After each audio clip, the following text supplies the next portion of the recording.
오늘 말씀은 룻기입니다.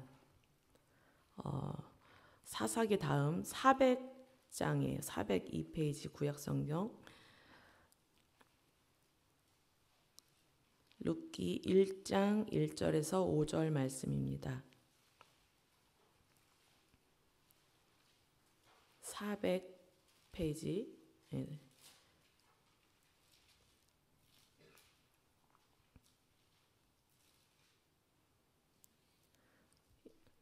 1장 1절에서 5절 말씀 함께 읽겠습니다. 사사들이 치리하던 때에 그 땅에 흉년이 드니라. 유다 베들레헴의 한 사람이 그의 아내와 두 아들을 데리고 모압 지방에 가서 거류하였는데 그 사람의 이름은 엘리멜렉이요 그의 아내의 이름은 나오미요 그의 두 아들의 이름은 말론과 기럐이니 유다 베들레헴 에브랏 사람들이더라. 그들이 모압 지방에 들어가서 거기 살더니 엘리멜렉이 죽고 나오미와 그의 두 아들이 남았으며 그들은 모압 여자 중에서 그들의 아내를 맞이하였는데 하나의 이름은 오르바요 하나의 이름은 루시더라. 그들이 거기에 거주한 지 10년쯤에 말론과 기럐 두 사람이 다 죽고 그 여인은 두 아들과 남편의 뒤에 남았더라. 아멘. 룻기는 기근과 죽음으로 시작이 되고 있어요. 이렇게 고통스러운 이야기가 전개가 되고 있습니다. 처음 말씀에 사사들이 치리하던 때라고 하는 것은 영적으로 굉장히 혼란했던 시기이다라는 것을 말합니다. 룻기 바로 전 사사기 맨 마지막에 뭐라고 하냐면 그때에 이스라엘 왕이 없으므로 사람이 각기 자기의 소견에 오른 대로 행하였더라. 이렇게 끝이 나거든요. 이렇게 아무런 희망이 없어 보이는 이때에 하나님께서 어떻게 우리 인생에 개입을 하시고 또 어떤 놀라운 은혜를 부어주시는지를 또 그 은혜로 인해서 어떤 대역전극이 펼쳐지는지를 볼 수 있게 해주시는 것이 이 룻기서입니다. 흉년이 들었다고 했습니다.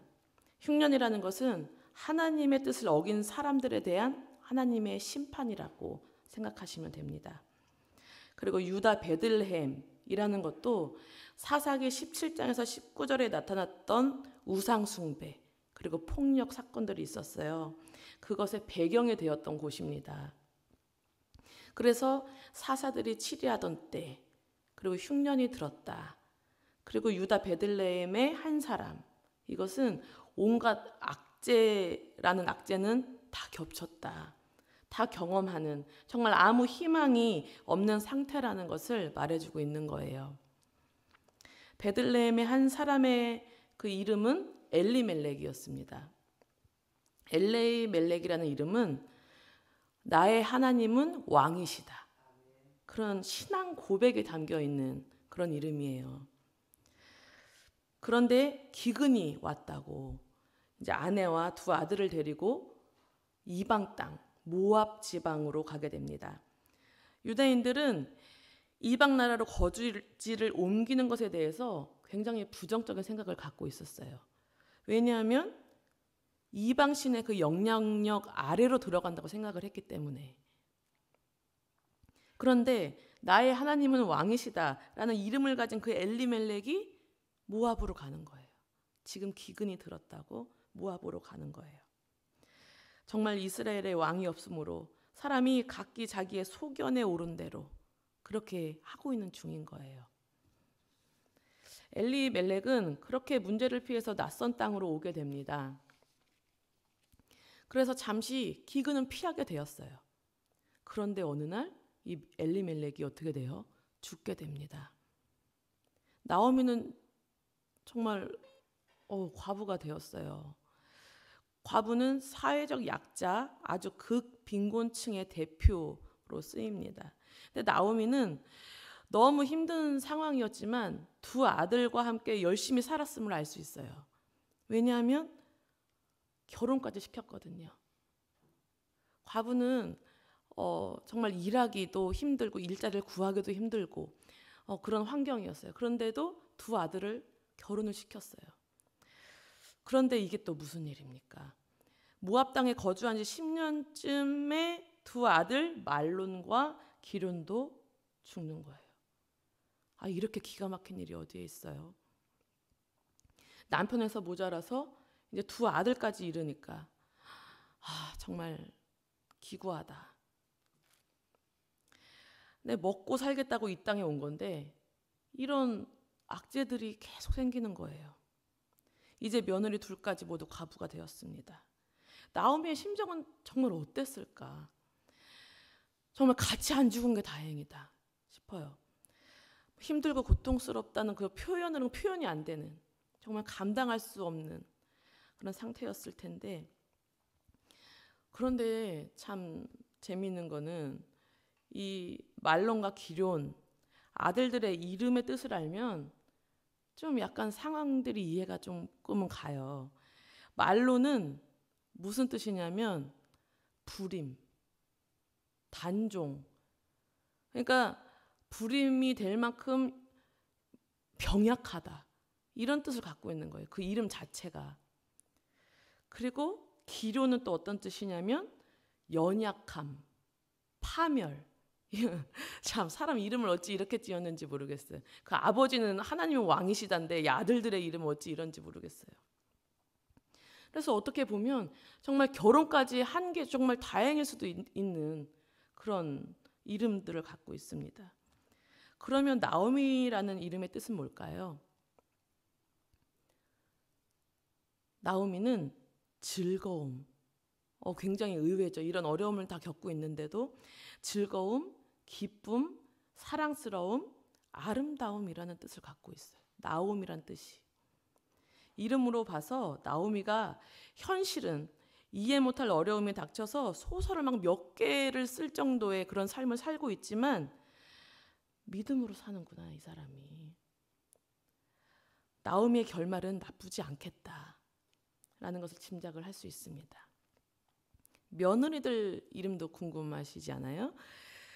오르바는 목 뒤, 구름이란 뜻을 갖고 있어서 나중에 구름처럼 떠나버리잖아요. 네, 그리고 룻은 친구. 그래서 시어머니의 친구가 되어드리는 그런 뜻을 갖고 있습니다. 우리의 인생에 고난이 찾아올 때 도저히 이해 못할 어려움이 생겼을 때 우리의 반응을 보면 믿음이 있는지 없는지가 판가름이 납니다. 나오미는 말씀에 나타나 있지는 않지만 다음 주에 이제 이어질 말씀에 며느리 룻이 저는 어머니와 함께 하겠습니다. 마음을 정하는 것을 보면 또 어머니가 믿는 신을 나도 믿겠다라고 결단하는 것을 보면 나오미는 믿음의 사람답게 하나님의 백성답게 그 고난을 이겨내고 있구나라는 것을 생각해 볼 수 있는 것입니다. 고난이 닥쳤을 때 내 소견대로 사람의 방법으로 하는 것이 아니고 먼저 하나님께 나와야 하고 하나님께 물어봐야 하는 것입니다. 고난이 닥치면 더 하나님께 집중하고 주목해야 될 때구나. 내가 하나님께 가까이 더 나가야 할 때이구나 라는 것을 포착할 수 있어야 합니다. 하나님께로 재빨리 돌이켜야 하는 거예요. 우리의 삶을 살아가는 것이 정말 녹록지가 않습니다. 마음이 무너지고 멘탈이 나가고 하는 일들이 무지기수예요. 그러나 우리는 그때의 하나님을 바라봅니다. 하나님의 큰 계획과 섭리를 믿음의 눈으로 바라볼 수 있어야 합니다. 오늘은 절망의 이야기뿐이었어요. 1절에서 5절까지. 좋은 이야기가 하나도 없습니다. 그렇지만 하나님은 이 다음 이야기부터 정말 대역전극을 펼치시려고 준비 중에 계세요. 하나님의 인도하심이 또 이방 여인인 룻이 어떻게 또 예수 그리스도의 족보 속에 들어갈 수 있었는지 너무 궁금하지 않으세요? 궁금하고 저도 이 준비하는 그 중에 그 스토리, 그 하나님의 은혜를 먼저 경험하는 그것들이 너무 기대가 됩니다.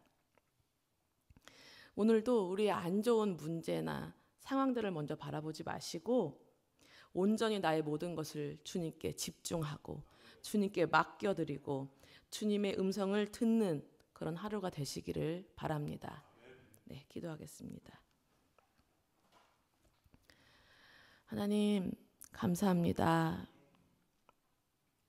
우리의 상황이 참으로 안 되는 것만 같고 안 좋은 일만 있는 것 같아도 그 뒤에 숨겨진 하나님의 손길을 우리가 바라볼 수 있는 영안이 열렸으면 좋겠습니다. 주님, 우리의 눈이 항상 하나님이 일하심을 바라볼 수 있고 하나님의 일을 기대할 수 있고 하나님이 어떻게 대역전극을 나에게 보여주실까를 기대하면서 하루하루 순간순간을 잘 견뎌낼 수 있도록 주님 도와주시옵소서. 주님, 오늘 하루도 믿음의 사람답게 하나님의 백성답게 그렇게 살아가기를 소원합니다. 그래서 정말 하나님을 믿지 않았던 사람, 그 며느리가 시어머니를 따르겠습니다 하고 결단한 그런 것처럼 우리의 주변 사람들이 우리의 모습을 보고 나도 그 예수님 믿어볼까, 그 예수님 믿어볼래, 나도 교회 가볼래 하고 할 수 있는 우리의 모습이 되어질 수 있도록 하나님 인도하여 주시고 다듬어가 주시옵소서. 감사합니다. 예수님의 이름으로 기도합니다. 아멘. 하늘에 계신 우리 아버지여, 이름이 거룩히 여김을 받으시오며 나라의 마옵시며 뜻이 하늘에서 이룬 것 같이 땅에서도 이루어지이다. 오늘날 우리에게 일용할 양식을 주옵시고 우리가 우리에게 죄 지은 자를 사하여 준 것 같이 우리 죄를 사하여 주옵시고 우리를 시험에 들게 하지 마옵시고 다만 악에서 구하옵소서. 그의 나라와 권세와 영광이 아버지께 영원히 있사옵나이다. 아멘.